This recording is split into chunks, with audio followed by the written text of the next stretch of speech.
Stephen A., have you completely lost faith in your Steelers? I have.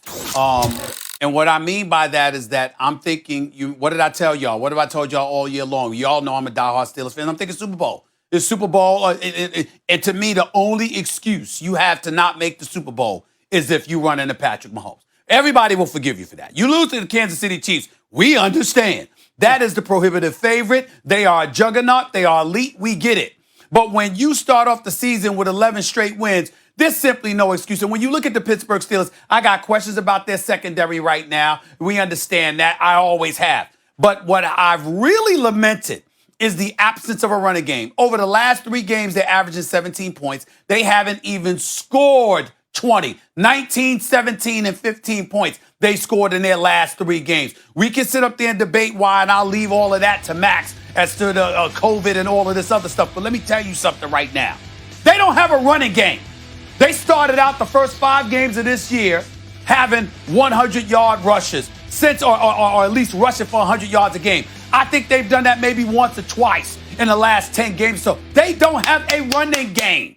James Conner is serviceable. He's decent. He's not that great, okay? He's certainly no Le'Veon Bell or Jerome Bettis or the kind of things we've been accustomed to seeing from the Steelers running game, all right? Snell and those boys, no, they ain't getting it done either. You don't run the game. You don't run the football. Max, you say it all the time. Mike Tomlin got the job. What did he say Steelers football was?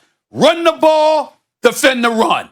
Period, if I remember correctly. They're not doing that on the offensive side of the ball. It's put more pressure on Big Ben Roethlisberger, who's prone to mistakes, but I don't even want to hear any excuses from him, which we didn't get to his credit because he said it wasn't him. You got 5 dudes, Ebron, Deontay Johnson, who's struggling. He's got to get his confidence back. I don't know where the hell it's going. Juju Smith-Schuster, James Washington, Claypool. They just ain't getting it done. Their offense is offensive. That's the damn problem.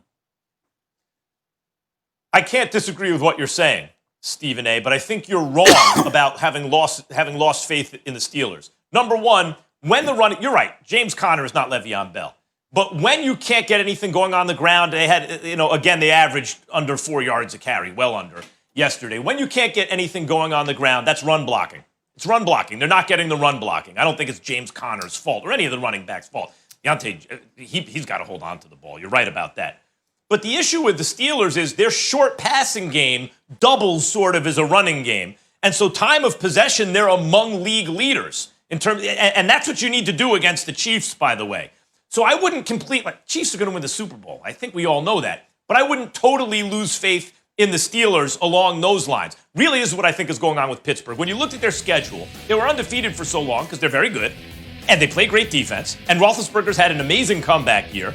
And they had a very soft schedule, right? So this is when the schedule was going to get tougher. And because they lost their bye, because the Titans had coronavirus, and then later on in the season when they're supposed to have their mini bye, the Ravens got it. They just played their 4th game in 19 days in the tough part of their schedule. And so what happened?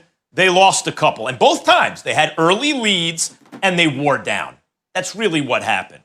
They're tired. And it's a war of attrition at that point. 4 games in 19 days when you're supposed to have 28 days. They took, over a week out in terms of rest. That's what's going to happen. Washington doesn't have a good record, but we all know they're surging, especially on defense. And obviously, the Bills can play. And again, they had a lead. So I wouldn't read too much into that. I expect the Steelers, they still have some tough games coming up, not the Bengals, but I expect them to get back to form at the first time they actually have full rest. They'll still be a little worn down, but they'll be better. And I think once the playoffs roll around, they'll be live. Wait, I'm trying to figure out why Max has faith in the Steelers. Because they're going to get rest? Is that why you think rest is going to make them play better on the offensive line? Or rest is going to help them get an explosive passing game? Or rest is going to help their pass rush come back? This is a team that is a good team, but they're not a Super Bowl contender anymore. What do they do well on offense? They're unexplosive. They can't block. Big Ben, doesn't seem comfortable in the pocket. They don't have a guy that has become like a deep threat, explosive pass game-wise. Their defensive line misses Bud Dupree. They can't rush the passer with 4 anymore like they used to. That's what they are. They're not doing anything well. They went from undefeated to underwhelming very quickly. Still a good team, but rest is not going to bring something to this team that they don't have. To win in the playoffs right now, you've got to be explosive offensively. They can't. You've got to have a quarterback that goes above the X's and O's. They don't. They're not going to beat the Chiefs. They're not going to beat the Bills. I think the Browns are going to beat them. So I don't see anybody in the playoffs the Dolphins would shut down this offense. I don't see the first 4 or 5 teams in the AFC that I feel like they have a chance to beat. Let me say something else. About my Steelers. Ben Roethlisberger at times was playing like an MVP candidate this year. That clearly hasn't been the case over the last several weeks. He can't move, and he can't shrug off defenders the way that he used to. The combination of the two makes him a very, very stationary target. Now, he can look off defenders. He can go through his progressions. He can still deliver some of the throws, but he's prone to make those mistakes. The more you ask him to throw, the more a mistake is inevitable, which is why it's that more important to throw the football. With Bush and Dupree out, obviously your secondary is compromised. We saw what Stephon Diggs did to them last night. 10 receptions, 130 yards. He did what he wanted when he wanted. They got him the football, and we know what Josh Allen could do. But I'm going to leave it to you by saying this, Max.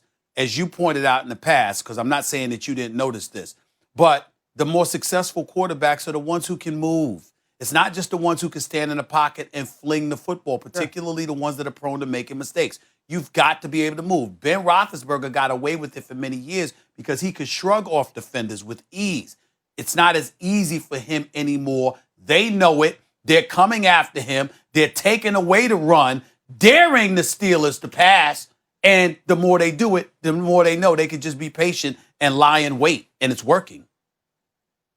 All right, we got a heart out here. Dan, thank you so much for being with us. We'll see you on NFL Live a bit later when we come back here on First Take. The Chiefs did get a win, but Patrick Mahomes surely not bringing his A game yesterday. What will it take to knock off KC? Plus, there's a new squad in first place of the NFC East. Who will lock up the division when it's all said and done? First Take just getting started.